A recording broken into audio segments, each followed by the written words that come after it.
I shaved my father's head. I started the process with prayer. His hair and my hatred had something in common. They were layered. I asked God to make this more than just a shave.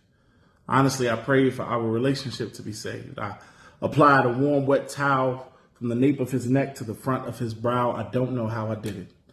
It felt like I had done this before, but I didn't. And at that moment, it felt like I could even hear the towel explaining the process, told me that the warm water, the hair, symbolized the need me and my father both had to soften. Says so often when the hair and pain tend to get long, we try to quickly cut away the trauma, but the way we start is always wrong. So I had to let the hair heat up and let the heated cloth do its job without interrupting. Heard God say, if you resist the desire to disrupt, you can trust it'll make the hair easier to cut. So I heard my dad at that moment let out a sigh of relief. I stayed silent, but his sigh also seemed to speak for me. It was as if without words, I heard him praising me. And that's when I heard God say to me, son, now apply the shaving cream.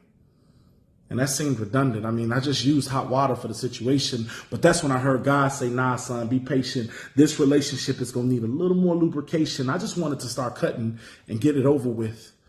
But God whispered, son, stop. Let it sit. So I did. And those 5 minutes felt so long.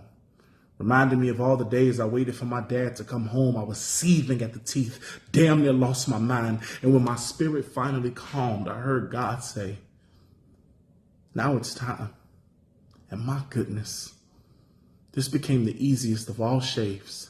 Blew my mind how willing my father's hair was to behave. And as his hair met the blade, I felt myself cut away every vacant day as each strand of hair began to fade. I felt God remove every memory we never made. Every piece of him that came off the razor started to feel and reveal something that was amazing. As each follicle danced in the water, I started to realize I was transforming a man I never knew into my father.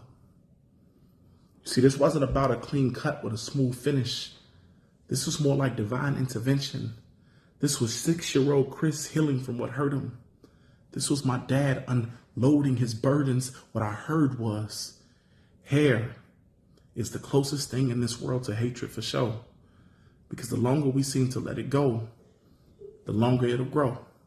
You got to meet with the barber weekly to get the taper and the fade too, because hair, when left unattended, just like pain, will age you. God was giving me the blueprint on how to help a man save face that a skilled barber knows he's supposed to approach the hair a certain way. I realized in that moment that I was simply being trained.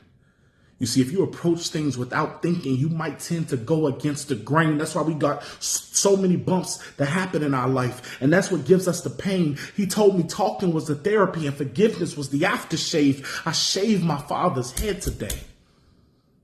And he trusted me with the blade. Despite all that pain, he knew I would keep him safe, my eyes filled with tears. So many words were left unsaid. Today I forgave my father when God told me to shave his head.